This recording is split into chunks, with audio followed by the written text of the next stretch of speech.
परिवारिक मैंबर के नाल गलबात करते हैं। ये सुरेश जी हमारा मौसा गाँव करसोड़ा से, जिंदाजीर से, हरियाणा से। अब इसके लिए मतलब कल ये वारदात हुई है।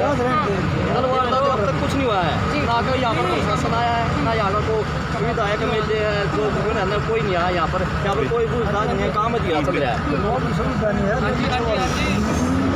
बंदा नीचे जाता है काम करने के लिए, तो वहाँ कोई सुविधा नहीं, जो कंपनी की सुविधा, जो कंपनी है MCA जो भी कुछ कंपनी है, या कोई सुविधा नहीं चल रहा है। कोई पाइप के लिए ऑक्सीजन से धकेल दिया मरने के लिए बंदा, उसके लिए कोई सुविधा नहीं करी कंपनी ने। कंपनी पर मतलब ये केस किया जाएगा। कंपनी का कोई अधिकारी यहाँ कोई अधिकारी नहीं, कंपनी यहाँ पर लगाया कोई अधिकारी नहीं है। कंपनी किसी को बात नहीं करने देता, कोई देखने नहीं देता क्या हो रहा है क्या नहीं। कोई प्रशासन है खेलता जा रहा है। जी, प्रशासन आपको क्या कह रहा है? प्रशासन है चलो चलो चलो चलो ऐसे बोल रहा है। प्रशासन आया देखने दे रहा ना, और कुछ ना को कंपनी का बनता है, बड़ा अधिकारी कुछ नहीं है। आपको क्या जानकारी दी गई है अभी तक कोई जानकारी नहीं दी है। बंदा कल होया था यहाँ पर फंसा हुआ है, कल से रेस्क्यू ऑपरेशन चल रहा है, मतलब ये कुछ नहीं है अब तक। यहाँ तो 30% ही काम हुआ है। कोई अपडेट दी उन्होंने अभी आपको प्रशासन ने? नहीं, कोई अपडेट नहीं दी है। कितना नीचे रह गया, कब तक हो जाएगा? ये बोल रहे थे, सुबह फ़ोन आया था हमारे पास करीब 6:30 बजे, तब बोला था मतलब यहाँ ऐसे ऐसे मिट्टी डल गई है 80 फुट के गहरे गड्ढे में, तो ऐसे बोला था। जब से अभी यहाँ पे चल रहा है काम, यहाँ मतलब प्रशासन का कोई वो नहीं है, दबा हुआ है। प्रशासन भी ऐसे ही हट जा चीज़ें ये मतलब है, जो यहाँ का विधायक है जो कहते हैं कि मतलब केजरीवाल सरकार आम आदमी के लिए ऐसे ऐसे, हमारा आदमी के लिए कोई नहीं आया है, क्योंकि ये हरियाणा से है, यहाँ कोई नहीं आया है अब लग। तो आप इधर कैसे आ गए? आप इधर से, हमारा तो बंदा है। आपका बंदा है, आपकी कौन लगती है? मौसा जी हमारे। अच्छा, आपके मौसा जी? हाँ, हमारी गुड़िया ब्याह हुई है लड़के की। हाँ, तो आपको इन्फॉर्मेशन कैसे मिली? सुबह 7 बजे। कैमरा माइक सेट के लिए हो जाओ। हाँ जी, शर्मा जी क्या है ये सारा मामला, और ये लड़का कहाँ का रहने वाला था? जी, ये मैं विपिनेश शर्मा हूँ जी, रीजनल ऑफिसर चंडीगढ़ से। तो हुआ क्या कि कल एक्चुअली हमारी यहाँ पे पाइलिंग का काम हो रहा था दिल्ली कटरा एक्सप्रेस वे में। तो उसमें हमारा पाइलिंग में क्या था कि एक जो उसका बॉटम पार्ट होता है कैली, वो नीचे फंस गया। तो उसके लिए जो पाइल का जो डायमीटर होता है वो 1.2 मीटर है। तो ये एकदम से टेक्निकल प्रोसीजर है कि एक एक्सपर्ट को भेजा जाता है नीचे, और उसके साथ ऑक्सीजन सिलेंडर वगैरह भी होता है। तो नीचे जाके जो स्टक पोर्शन है जो हमारा मशीन का, तो उसको वो निकालता है या काटता है, जैसे कैसे उसको सिक्योर करता है। तो ये दो लोग गए थे, ऑक्सीजन सिलेंडर उनको लगा हुआ था, और सारे ये ऐसा नहीं कि पहली बार गए थे ये लोग, ये पहले भी जाते थे, स्किल्ड काम है बेसिकली। तो जब ये नीचे गए तो एक तो इन्होंने मशीन वगैरह को सिक्योर कर लिया था वहाँ से, क्योंकि बेसिकली हमारे 23 मीटर का पाइलिंग होना था, 20 मीटर का पाइलिंग हो चुका था बेसिकली हमारा। तो इसको हमने मशीन को दोबारा से रिस्टोर करके दोबारा 30 मीटर का पाइलिंग और करना था हमने। तो लोग ये नीचे गए, सारे जो सेफ्टी पैरामीटर्स उनको कंप्लाई किया गया था, और ये एक्सपीरियंस लोग थे, ऐसा नहीं था। तो ये एक जो था उसने मशीन को सिक्योर भी कर लिया था, उसको ऊपर लाने ही लगे थे। तो हुआ क्या बेसिकली कि उसके ऊपर एक बंदा तो ऊपर आ गया और दूसरे बंदे को जो मिट्टी है उसके ऊपर गिर गई। उसको पूरा बचाने की कोशिश करी वो, लेकिन वो नीचे ही है। तो उसमें हम कोशिश कर रहे हैं प्लीज़ उसको कि उसको निकाला जाए। सर एक सवाल है कि ये सारा घटनाक्रम हुआ है, लापरवाही है या किस तरीके से बैड लग के चलते ये सारा ये? सर इसमें जितने भी प्रिकॉशंस हैं वो सारे लिए गए हैं। लापरवाही तो आप परमात्मा का कुछ इस तरह से अनहोनी हो गई है, तो ऐसा नहीं है कि लापरवाही की उसको सिलेंडर के साथ भेजा जाता है। जैसे 20 मीटर नीचे अगर किसी को भेजा जाता है और जो पहली बार तो जाता नहीं है सर, तो बेसिकली वो नीचे गया है तो उसके साथ पूरा कॉन्फिडेंस था, उसको स्किल थी, जो काम उसने करना था वो उसने कर दिया था। एक बंदा वापस एकदम से हमने इवैक्यूएट कर लिया, दूसरे बंदे को इवैक्यूएट करने से पहले उसकी आसपास की जो मिट्टी थी उसके ऊपर गिर गई सर, तो उसको हम निकाल रहे हैं। तो अभी स्टेटस क्या है कि कुछ दिखाई दे रहा है सर? अभी आप खुद ही देख लीजिए, अभी हमारा 25-30 फीट के आसपास हुआ है, हमने 70 फीट के आसपास जाना है।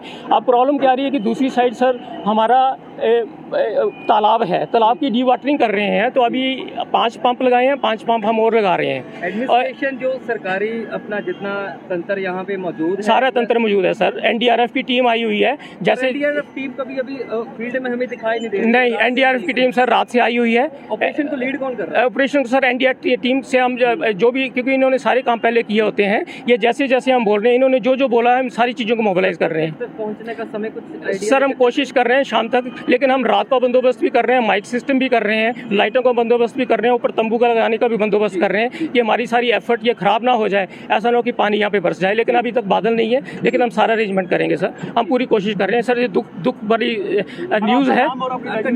मैं सर रीजनल ऑफिसर हूँ, NHI में चंडीगढ़ से आया हूँ मैं, और मेरा विपिन शर्मा नाम है सर। ठीक है, हाँ प्लीज़ सर, मेरा हम्बल सर एक दस दो बंदा एग्जैक्टली किहड़ा प्रोजेक्ट हैगा, बंदा कौन हैगा, की डिटेल हैगा?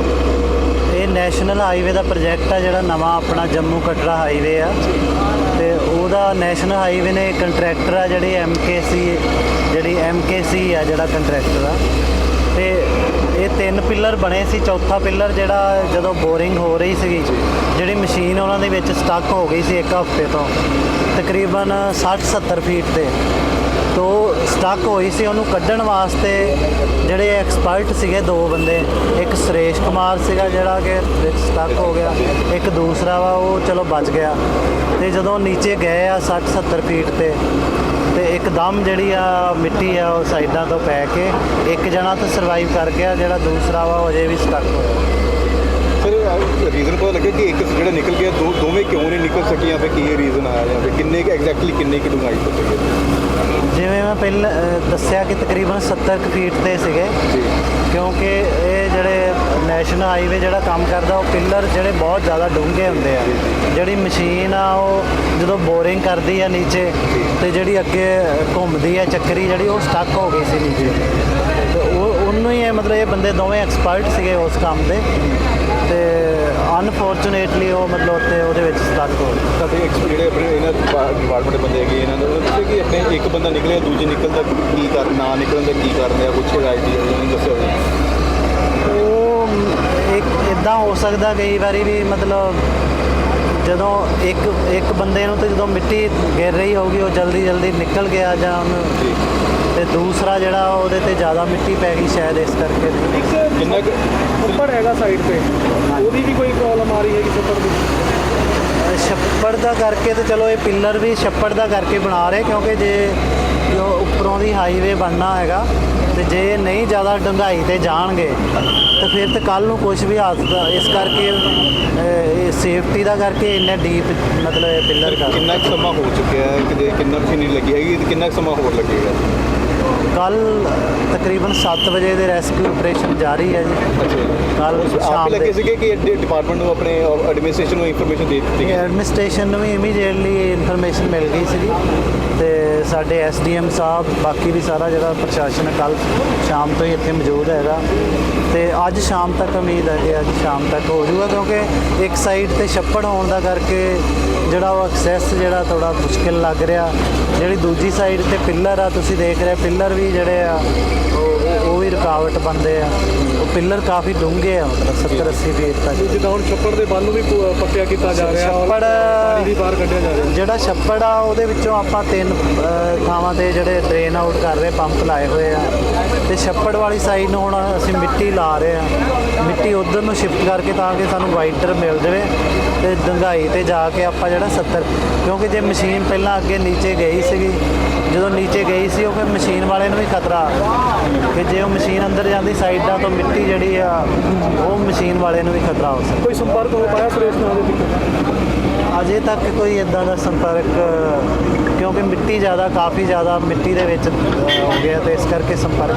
ਸਰ ਆਪਣੇ ਕੁਝ ਆਕਸੀਜਨ ਜਾਂ ਥੱਲੇ ਕੁਝ ਤੇ ਆਪਣੇ ਹੈਗਾ ਜੀ ਪ੍ਰੀਕਾਸ਼ਨਰੀ ਮੈਜ਼ਰ ਜਾਂ ਕਹਿ ਰਹੇ ਸੀਗੇ ਕਿ ਉਹਨਾਂ ਦੇ ਕੋਲ ਜਦੋਂ ਕੱਲ੍ਹ ਸੀਗਾ ਵੀ ਆਕਸੀਜਨ ਉਹਨਾਂ ਦੇ ਨਾ ਹੈ ਸੀਗੀ ਆਕਸੀਜਨ ਵਗੈਰਾ ਦੀ, ਪਰ ਹੁਣ ਕਿਉਂਕਿ ਉੱਪਰ ਮਿੱਟੀ ਪੈ ਗਈ ਆ ਤਾਂ ਹੁਣ ਇਹਦੇ ਬਾਰੇ ਕੁਝ ਕਿਹਾ ਨਹੀਂ ਜਾ ਸਕਦਾ। ਤੇ ਜਿਹੜਾ ਦੂਸਰਾ ਆਪਣਾ ਨੌਜਵਾਨ ਆ ਉਹਦੇ ਹਾਲਾਤ ਉਹ ਤਾਂ ਸਰਵਾਈਵ ਕਰ ਗਿਆ ਜੀ, ਉਹ ਹੁਣ